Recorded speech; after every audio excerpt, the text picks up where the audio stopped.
ఈనాడు PCC అధ్యక్షుడినై రాష్ట్రం నలుమూలలో తిరిగి తండాలలో గూడాలలో మారుమూల పల్లెల్లో ప్రతి పేదవాడి తలుపు తట్టి ప్రతి పేదవాడి గుండెకు చేరుకొని ప్రజల్ని సమన్వయం చేసి 4 కోట్ల ప్రజల్ని కాంగ్రెస్ పార్టీ వెంట నడిపించినందుకు ఈనాడు ప్రజలు ఆశీర్వదించి 65 సీట్లు గెలిపించి తెలంగాణ రాష్ట్రానికి ముఖ్యమంత్రిగా చేసి మళ్ళీ ఈరోజు ఆర్మూర్ అంబేద్కర్ చౌరస్తాలో తెలంగాణ రాష్ట్ర ముఖ్యమంత్రిగా మీ ముందల నిలబడి నేను ఈరోజు మాట్లాడుతున్న మిత్రులారా, ఈరోజు నేను ఈ స్థాయికి చేరడానికి ఆనాడు ఆర్మూరు రైతాంగం అండగా నిలబడడమే ఈరోజు ఎంతో ఉపయోగపడ్డది అని చెప్పి నేను మీ ముందు చెప్పదలుచుకున్నా. మిత్రులారా, ఈరోజు మీరు ఆలోచన చేయండి. 2014లో 100 రోజుల్లో చక్కెర కర్మాగారం తెరుస్తా అని మాట ఇచ్చి చంద్రశేఖరరావు కుమార్తె కల్వకుంట్ల కవిత ఎన్నికల బరిలో దిగింది. ఆ ఎన్నికల్లో 100 రోజులు కాదు కదా, 10 ఏళ్ళైనా చక్కెర కర్మాగారం తెరవకపోవడంతో ఆనాడు అండగా నిలబడి నిజామాబాద్ నియోజకవర్గం నుంచి పార్లమెంటుకు పంపించిన మీరు ఈ ప్రాంత రైతాంగం వాళ్ళని నమ్మించి మోసం చేసినందుకు, ఈ నిజామాబాద్ ప్రాంత రైతులను నట్టేట ముంచినందుకు అందరూ ఏకతాటిపైకి వచ్చి దాదాపుగా 2019లో 100 మంది నామినేషన్ వేసి మీ ప్రతాపాన్ని చూపించి ఆనాడు మీ రైతాంగంతోని పెట్టుకుంటే మీకు మాట ఇచ్చి మోసం చేస్తే తప్పకుండా బండకేసి కొడతామని ఆర్మూరు ఈ ప్రాంత రైతులు నిరూపించారు. అదేవిధంగా 2019లో ఒక గుండా ఆయన మీకు బాండ్ పేపర్ రాసిచ్చాడు. 5 రోజుల్లో అధికారంలోకి వచ్చిన వెంటనే ఎంపీగా గెలిచిన 5 దినాలలో నిజామాబాద్ పసుపు రైతాంగానికి నిజామాబాద్కు పసుపు బోర్డు తెస్తా అని బాండ్ పేపర్ రాసి ఇవ్వడమే కాదు, రాజ్నాథ్ సింగ్ నాడు వీడికి పిలిపించి మీకు అందరికి మాట ఇప్పించండు. రామ్ మాధవ్ గారిని ఈ ప్రాంతానికి ఆహ్వానించి రామ్ మాధవ్ గారి చేత కూడా మీకు మాట ఇచ్చిండ్రు. మీరు అనుకున్నాడు మావాడే మా బిడ్డనే పసుపు బోర్డు ఇప్పిస్తా అంటున్నాడు కదా, పసుపు రైతాంగాన్ని ఆదుకుంటా అంటున్నాడు కదా, అందుకే కవితను బండకేసి కొట్టి ఈ గుండును పార్లమెంటుకు మీరు పంపించింది. నేను ఇవాళ మా ఆర్మూరు యువకుల్ని నేను అడుగుతున్నా, 5 ఏళ్ళు అయిపోయింది, మోడీ ప్రధానమంత్రి అయి 10 ఏళ్ళు అయిపోయింది, మళ్ళా ప్రధానమంత్రి గారు వచ్చి ఇప్పుడు మళ్ళా గుండును గెలిపించండి నేను మీకు పసుపు బోర్డు ఇస్తా అంటున్నాడు.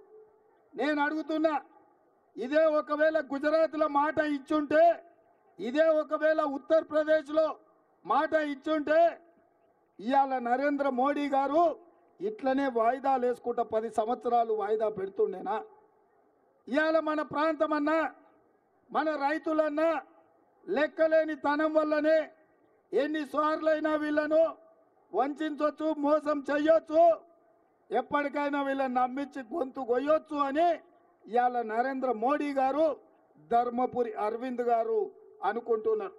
అందుకే నేను అడుగుతున్న మిత్రులారా, ఈరోజు మీరు మొన్న జరిగిన శాసనసభ ఎన్నికల్లో అయినా ఈ ఆర్మూరు నుంచి మీకు శనిలాగా పట్టిన ఆ జీవన్ రెడ్డిని, వాడు నకిలీ జీవన్, నికార్సైన జీవన్ అన్న ఇక్కడున్నారు.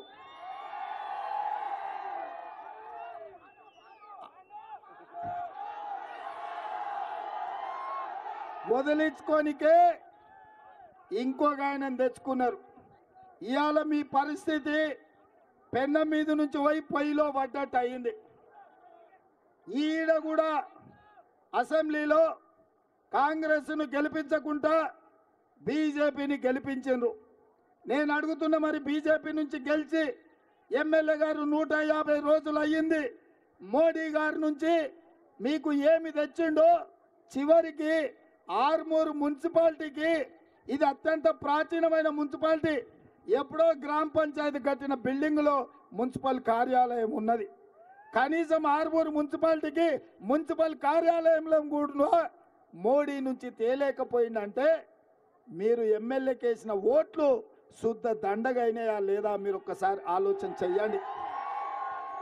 ఇవాళ అందుకే నిజంగానే మీరు మొన్న నా మాట విని నా కండగా నిలబడి వినయ్ రెడ్డిని ఎమ్మెల్యేగా గెలిపించనుంటే ఈ 150 రోజుల్లో మీ మున్సిపల్ కార్యాలయం నిర్మాణానికి 10-15 కోట్ల రూపాయలు పెద్ద లెక్క కాబోతుండే. ఇవాళ నేను పాత ఆర్మూరు నుంచి చూసుకుంటా సుదలగుట్ట నుంచి మీ మొత్తం గ్రామం చూసుకుంటా ఇవాళ అంబేద్కర్ చౌరస్తాకు వచ్చిన. ఇది వెనుకబడలేదు, నాయకులు వెనుకబడేసిండ్రు. ఆర్మూరును అభివృద్ధి చేయడానికి అవకాశం ఉంది. కానీ ఇక్కడ ఎన్నికైన నాయకులు ఆర్టీసీ ల్యాండ్లో మల్టీప్లెక్స్లు కట్టుకున్నాడు ఒకడు, ఇతర దేశాలలో వ్యాపారాలు చేసుకున్నట్టు ఆయన ఇంకొక ఆయన. అందుకే ఇవాళ వాస్తవంగా మీ తరపున మీ సమస్యల మీద మాట్లాడేటోళ్ళు, మీ సమస్యల మీద కొట్లాడేటోళ్ళు, మీ ఆత్మగౌరవాన్ని నిలబెట్టేటోళ్ళు ఆర్మూరులో ఎమ్మెల్యే లేడు, నిజామాబాద్కు ఎంపీగా లేడు. ఇవాళ ఎంపీకి నిలబడ్డోళ్ళు అంటున్నారు, అయ్యా మేము రైతుల సమస్యలకు కొట్లాడతాం, మేము రైతు సమస్యలను పరిష్కరిస్తామని. నేను అంటున్నా, మీకు చెప్తున్నా, వాడెవడో రైతు గురించి చదువుకోవాలి పుస్తకంలో, కానీ మా జీవనాన్న సొంతంగా ఆయనే రైతు కష్టమేందో తెలుసు. వ్యవసాయం ఎట్లుంటుందో చేసేటోడు 40 ఏళ్ళు ఏ పదవి ఉన్నా చీకటి వాడే వరకు ఇంటికి చేరుకొని వ్యవసాయ పొలంలో పనులు చూసుకొని ప్రజలకు ఆదర్శంగా ఉండే ఆదర్శ రైతే మన పెద్దలు టి జీవన్ రెడ్డి గారు.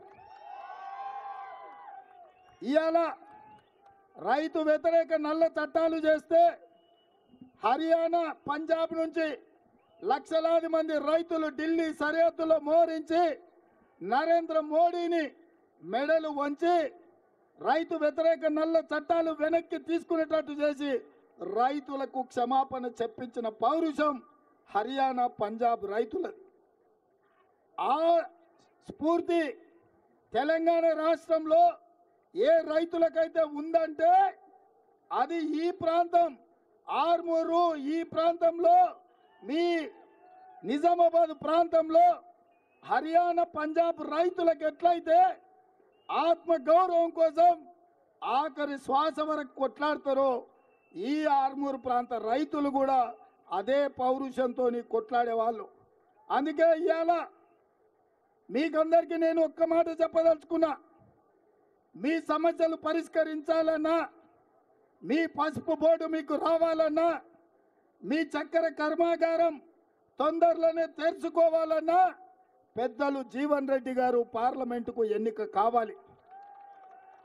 ఆల్రెడీ శ్రీధర్ బాబు గారు జీవన్ రెడ్డి గారి నేతృత్వంలో సుదర్శన్ రెడ్డి గారితో సహా కలిపి మంత్రివర్గ ఉపసంఘాన్ని వేసి చక్కెర కర్మాగారాన్ని తెరవడానికి ఇవాళ 42 కోట్ల రూపాయలు బ్యాంకుకు చెల్లించి ఎన్నికల కోడైన ఎంబడే మీ ప్రాంతంలో ఉండే చక్కెర రైతులను, చెరుకు రైతులను ఆదుకునే బాధ్యత మన ప్రభుత్వం తీసుకున్నది. ఇవాళ ఇక్కడ పండించే ఎర్రజొన్నలు కానీ, ఇక్కడ పండించే మొక్కజొన్నలు కానీ, సోయాబీన్ కానీ, మీరు పండించే వడ్లు కానీ గిట్టుబాటు ధరతో పాటు 500 రూపాయల వడ్లకు బోనస్ ఇచ్చి కొనుగోలు చేసే బాధ్యత మాది. నిన్న మన చంద్రశేఖరరావు అన్నాడు, రైతు బంధు పడతలేదు, రైతు బంధు వస్తలేదు అని. నేను చెప్పిన మే 9 తారీఖు లోపల రైతు బంధు వేసే బాధ్యత నాది. రైతు బంధు వేస్తా, అమరవీరుల స్తూపం దగ్గర 9 తారీఖు లోపల వేయకపోతే నేను ముక్కు నేలకు రాస్తా, వేస్తే నువ్వు రాస్తావా అని సవాలు విసిరిన.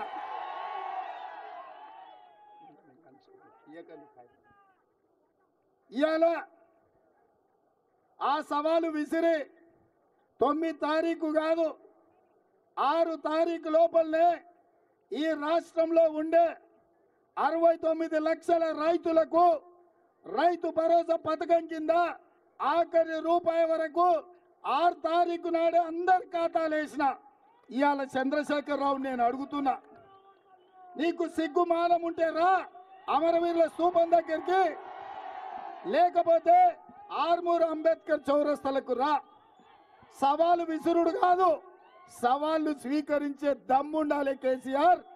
ఇవాళ మొత్తం రాష్ట్రంలో ఉండే 69 లక్షల మందికి రైతు భరోసా పథకంలో అందరికీ నిధులు వేసిన ఏ రైతు ఖాతాలైనా మీరు పోయి చూడండి, మీకు నిధులు వచ్చినాయా లేదా ఆలోచన చెయ్యండి. అందుకే ఇవాళ చంద్రశేఖరరావుని అడుగుతున్నా, రా అమరవీరుల స్తూపం దగ్గరికి, ముక్కు నేలకు రాయనికని నేను అడుగుతున్నా. నేను ఇంకో మాట కూడా చెప్పదలుచుకున్నా, సిగ్గులేనోడు చంద్రశేఖరరావు ముక్కు నేలకు రాస్తాడు. ఎందుకంటే ముక్కింత పొడుగుంది, రాస్తే పోయేదే ఉంది అనుకుంటాడు. అందుకే నేను చెప్పదలుచుకున్న ఆర్మూర్ రైతాంగానికి, మీ అన్న, మీ సోదరుడు, మీ రేవంత్ అన్న, మీ తమ్ముడు మాట ఇస్తే మాట కోసం తల తెగి కింది పడ్డా వెనక్కి తిరిగి చూడాడు. ఈ 10 ఏళ్ళు ఎన్ని కేసులు పెట్టినా, ఎన్ని అరెస్టులు చేసినా, ఎన్నిసార్లు జైలుకు పంపించినా ఈ లక్షలాది మంది కార్యకర్తల కోసం నిటారుగా నిలబడి కొట్లాడి ఇవాళ ఇందిరమ్మ రాజ్యం ప్రజా పాలన తీసుకొచ్చినాం. అందుకే ఈ అంబేద్కర్ చౌరస్తాలో ఇవాళ రైతు రుణమాఫీ గురించి మాట్లాడుతున్నారు. నేను హరీష్ రావు అన్నాడు, నేను మన ఎన్నికల ప్రచారంలో తెలంగాణ రైతాంగానికి మాట ఇచ్చిన 15 ఆగస్టు లోపల 2 లక్షల రైతు రుణమాఫీ చేస్తా అని.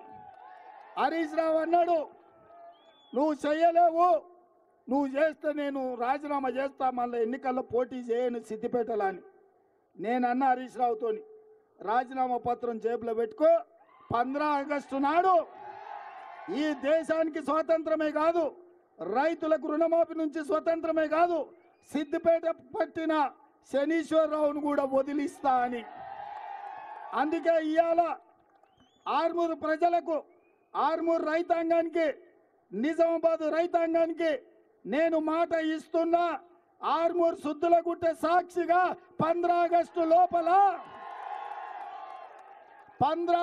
లోపల 2 లక్షల రూపాయల రుణమాఫీ చేసి తీరుతా. కాస్కో శనీశ్వరరావు, శాశ్వతంగా నీ పీడ సిద్దిపేటకు విరగడి అవుతుంది అని చెప్పి నేను ఈ వేదిక మీద నుంచి చెప్పదలుచుకున్నా. అందుకే మిత్రులారా, ఇవాళ మీరందరూ ఆలోచన చేయండి. మీరందరూ చైతన్యవంతులు. ఈ ప్రాంతంలో ఆదర్శ గ్రామమైన అంకాపూర్ మీ ప్రాంతం నుంచి ఉంది. దేశంలో రైతులు ఏ విధంగా ఉండాలనో, రైతుల నిర్ణయాలు ఎట్లుండాలనో నిజామాబాద్ ప్రాంత రైతుల నుంచి నేర్చుకునే సంస్కృతి ప్రాంతంలో ఉంది. అందుకే మీ చైతన్యవంతమైన రైతులను, ఇక్కడికి వచ్చిన యువకులను, మా ఆడబిడ్డలు, మా మహిళలందరిని అడుగుతున్నా, 2014లో బీఆర్ఎస్ని గెలిపించను, 2019లో బీజేపీని గెలిపించను. వారిని చూసిండ్రు, వీరిని చూసిండ్రు, ఇద్దరు కలిసి మిమ్మల్ని నిండా ముంచిండ్రు. ఒక్క అవకాశం జీవనానికి ఇవ్వండి. జీవనన్న ఆయనే స్వయంగా రైతు సమస్యలు తెలిసినోడు, పెద్ద మనిషి. ఆ బీజేపీ అయినా అహంకారం 6 అడుగులు ఉంటే ఎట్లుంటుందో బీజేపీ వాడికి అట్లుంటాడు. ఇక్కడ ఉన్నోళ్ళు చెప్పండి ఎంత అహంకారం ఉంటుందో బీజేపీ అభ్యర్థికి మీరు చూడండి. గ్రామాలలో పెద్దోళ్ళని అడగండి, ఆయన బలుపు, ఆయన వాపు అవమానించే విధంగా 6 అడుగులకు అహంకారం ఉంటే అరవింద్ అవుతాడు తప్ప జీవనన్నలాక రైతు కాడు. అందుకే జీవనన్న మనోడు, మన మధ్యలో ఉండేటోడు, మన రైతు, మన కష్టం తెలిసినోడు, మన కాలం తెలిసినోడు. రైతు కష్టం వస్తుంది ఎట్లుంటుందో ఆయననే స్వయంగా రైతుగా చూసినోడు. అందుకే ఇవాళ ఈ నిజామాబాద్ ప్రజల్ని మీరు తీర్పు ఇవ్వండి అని అడుగుతున్నా. 10 ఏళ్ళు మన ప్రభుత్వం ఉంటుంది. మీ సమస్యల్ని పరిష్కరించే బాధ్యత, మీ చక్కెర కర్మాగారం తెరిచే బాధ్యత, మీ పసుపుకు గిట్టుబాటు ధర ఇచ్చే బాధ్యత, మీ ఎర్రజొన్నలు పండించిన వాటికి ధర చెల్లించి తీసుకునే బాధ్యత, మీరు పండించే వడ్లకు 500 రూపాయలు ఇచ్చే బాధ్యత మన ప్రభుత్వం తీసుకుంటుంది. మీకు 2 లక్షల రూపాయల రైతు రుణమాఫీ చేసే బాధ్యత 15 ఆగస్టు లోపల అవి చేసి తీరుతా అని మీకు అందరికీ మాటిస్తున్నా. అట్లనే ఆర్మూర్ మున్సిపల్ చైర్పర్సన్ గారు చాలా విషయాలు, లావణ్య గారు చాలా విషయాలు కైతాలేవే చాలా సమస్యల మీద పాపం రిప్రజెంటేషన్ ఇచ్చింది. కానీ నేను ఒక్క మాట ఇచ్చిపోతున్నా, ఎన్నికల కోడ్ అయిన ఎంబడే ఆర్మూర్కు మున్సిపల్ కార్యాలయాన్ని 16 కోట్ల రూపాయలు మంజూరు చేసి ఆర్మూర్ మున్సిపాలిటీలో వారు చాలా విషయాలు చాలా రిప్రజెంటేషన్ నాకు ఇచ్చిండ్రు. వాటన్నిటినీ తప్పకుండా పరిశీలిస్తా. ముఖ్యంగా మీకు మున్సిపల్ కార్యాలయం నిర్మాణానికి 16 కోట్ల రూపాయలు అడిగినరు, వాటిని మంజూరు చేస్తా. అదేవిధంగా ఆర్మూర్ మున్సిపాలిటీలో విలీన గ్రామాలు ఉన్నాయి, ఆ సమస్యలు కూడా వారు చెప్తున్నారు. వాటిని ఏ మేరకు పరిష్కరించాలో తప్పకుండా ప్రభుత్వం పరిగణలోకి తీసుకుంటుంది. ఇవాళ 10 ఏళ్ల తర్వాత కూడా నరేంద్ర మోడీ గారు వచ్చి చెప్పిన అబద్ధాలనే మళ్ళీ మళ్ళీ చెప్తున్నాడు. 10 ఏళ్ళు మోడీ గారు ప్రధానమంత్రిగా ఉండి మనకు పసుపు బోర్డు ఇవ్వలేదు, మన షుగర్ ఫ్యాక్టరీ తెరవలేదు. ఇవాళ మళ్ళీ అదే ముచ్చట చెప్పి మనల్ని బోర్ల పడేయాలని చూస్తున్నాడు. అందుకే ఎమ్మెల్యేగా బీజేపీకి ఇచ్చిండ్రు, ఎంపీగా బీజేపీకి ఇచ్చిండ్రు. నేను అడుగుతున్న మా మిత్రులని, ఈసారి పెద్దలు జీవన్ రెడ్డి గారిని ఎంపీగా గెలిపించండి. మీ ప్రాంత రైతుల సమస్యల్ని గల్లీ నుంచి ఢిల్లీ వరకు పరిష్కరించే బాధ్యత పెద్దలు జీవన్ రెడ్డి గారు తీసుకుంటారు. అందుకే మిత్రులారా, ఇవాళ ఒక్కటే నేను చెప్పదలుచుకున్నా, ప్రతి వాడు దేవుడు అంటాడు, అక్షింతలు ఇస్తాడు.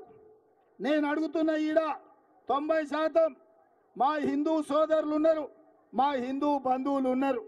ఎక్కడైనా కళ్యాణం కాకుండా అక్షింతలు వస్తాయా? మనం పెళ్లికి ఎప్పుడైనా వెళ్తే కళ్యాణం అయినాకనే కదా మన చేతులు అక్షింతలు పెడతారు వేయమని, అయినాకనే కదా మన చేతులు అక్షింతలు పెడతారు వేయమని. భద్రాచలంలో అయినా అయోధ్యలో అయినా రాముల వారి కళ్యాణం అయినాకనే కదా మనకు అక్షింతలు ఇస్తే మనం అక్షింతలు వేసి దండం పెట్టుకునేది. మరి రాముల వారి ప్రతిష్ట కంటే 15 రోజుల ముందే బీజేపీ వాళ్ళు ఇంటింటికి అక్షింతలు తెచ్చి పంచిండ్రు. ఇది హిందూ సాంప్రదాయమా అని నేను అడుగుతున్నా. ఇది దేవుడిని మోసం చేయడం కాదా? దేవుడి పేరు మీద ఓట్లు అడుక్కోవడం, ప్రజల్ని మభ్యపెట్టడం కాదా? ఇవాళ బీజేపీ వాళ్ళు తెగబడి హిందూ సాంప్రదాయాలకు వ్యతిరేకంగా రాముడి ప్రతిష్ట జరగకంటే ముందే 15 రోజుల ముందే అక్షింతలు ఎక్కడి నుంచి వచ్చినాయని నేను బీజేపీ నాయకులను అడుగుతున్నా. వేద పండితులకు నేను దండం పెట్టి చెప్తున్నా, సాంప్రదాయం ఏందో మీరు ప్రజలకు చెప్పండి. మేమందరం హిందువులం కాదా? మేం దేవుళ్ళకు మొక్కలేదా? శ్రీరాముడికి పూజ చేయలేదా? మేము హనుమంతుడిని కొలవలేదా? ఇవే కాదు, మా గ్రామాలలో మేమందరం వ్యవసాయం చేసుకునేటోళ్ళం. ఎల్లమ్మకు, పోషమ్మకు, మైసమ్మకు కోడిని కోసినాం, కళ్ళు కోసినాం. మన రైతులం ఏం చేస్తామే? పంట చేతికొచ్చేటప్పుడు మన ఇంటి దైవమైన పోషమ్మకో, ఎల్లమ్మకో, మైసమ్మకో దండం పెట్టుకొని, అమ్మ తల్లి తల్లగా చల్లగా చూడు, నీకు కోడి కోసినాం, కళ్ళు కోసినాం అని చేస్తున్నామా లేదా? చేయలేదా మనము? బీజేపీ వచ్చి మనకు నేర్పాలా? బీజేపీ వచ్చి మనకు భక్తి గురించి, పూజల గురించి చెప్పాలనా? వాళ్ళు ఇవాళ దేవుడిని అడ్డం పెట్టుకొని బాక్సులో ఓట్లు వేయించుకొని దేవుడిని మనల్ని కూడా మోసం చెయ్యాలని ఇవాళ కుట్రలు చేస్తారు. అందుకే ఆలోచన చెయ్యండి మిత్రులారా. అందుకే నేను ఒక మాట చెప్పదలుచుకున్నా, దేవుడు గుడిలో ఉండాలి, భక్తి గుండెల్లో ఉండాలి. వాడే నిజమైన హిందువు. దేవుడు గుడిలో ఉండాలి, భక్తి గుండెల్లో ఉండాలి. వాడే అసలైన హిందువు తప్ప బజార్లో పోతే దేవుడి బొమ్మ పెట్టి ఓట్లు అడుక్కునేటోడు బిచ్చపాడైతాడు తప్ప భక్తుడు ఎట్లయితాడు? బస్ స్టాండ్ల ముందు అప్పుడప్పుడు మనం చూస్తాం, పెద్ద స్తంభాలం పెట్టుకొని అయ్యప్ప బొమ్మ పెట్టుకొని, అయ్యా నా కాళ్ళు లేవు, నాకు చేతులు లేవు, నా కళ్ళు లేవు, దేవుణ్ణి చూసి పిచ్చమెయ్యి నేను బతుకుతా అని. అట్లనే ఇవాళ బీజేపీ వాళ్ళు బొచ్చల ఓట్లు అడుగుతున్నారు. ఇంతకు మించిన దుర్మార్గం, ఇంతకు మించిన హిందూ ధర్మాన్ని వంచడం ఎక్కడైనా ఉంటుందా? అందుకే మిత్రులారా, ఇవాళ మన ధర్మాన్ని కాపాడుకోవాలి, మన రైతులను ఆదుకోవాలి, మన పసుపు బోర్డు తెచ్చుకోవాలి, మన చక్కెర పరిశ్రమ తెరుచుకోవాలి అంటే పెద్దలు జీవనన్న గెలవాలి. మాకందరికీ పెద్దన్న, నాకు ఒక అవకాశం వచ్చి నేను ముఖ్యమంత్రి కావచ్చు, కానీ జీవనన్న మన కుటుంబ పెద్ద, మన సమాజానికి పెద్ద. 40 సంవత్సరాలు ఆదర్శంగా ఉన్న ఒక ప్రజాప్రతినిధి, 40 ఏళ్ళు నీతిగా నిజాయితీగా కడుపు కట్టుకొని రైతుల కోసం, విద్యార్థుల కోసం, నిరుద్యోగ యువకుల కోసం, మహిళల కోసం, మైనార్టీల కోసం, తెలంగాణ సమాజం కోసం పనిచేసిన జీవన్ రెడ్డి గారి ఎన్నికల్లో గెలవకపోతే ఈ సమాజంలో మంచి అనేది చచ్చిపోతుంది. ఈ సమాజంలో మోసపోలే గెలుస్తారు. మొన్న ఈడ ఎట్లయితే వాడిని ఓడించిండ్రో అదే స్ఫూర్తితోని ఈ జీవనన్నను గెలిపించాలి. గెలిపించడానికి మీరు సిద్ధమా? సిద్ధమా? సిద్ధమా? సిద్ధమా? సిద్ధమా? సిద్ధమా? సిద్ధమన్నోళ్ళందరూ చేయి పైకెత్తురి. జై కాంగ్రెస్, జై జై కాంగ్రెస్. హస్తం గుర్తుకే, హస్తం గుర్తుకే. నేను ఒక్క మాట అడగదలుచుకున్నా, మిమ్మల్ని మాట ఇవ్వండి అని. జీవనన్న 1,00,000 మెజార్టీతో గెలవాలి, ఓకేనా? నేను 1,00,000 అంటే మీరు పక్కా అనాలి. పక్కానా? పక్కానా? పక్కానా? పక్కానా?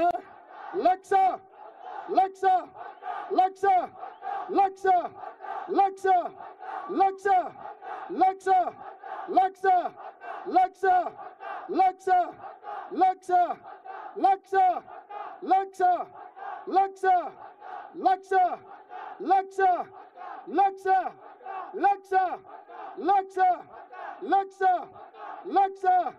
జై కాంగ్రెస్, జై జై కాంగ్రెస్. ధన్యవాదాలు మిత్రులారా.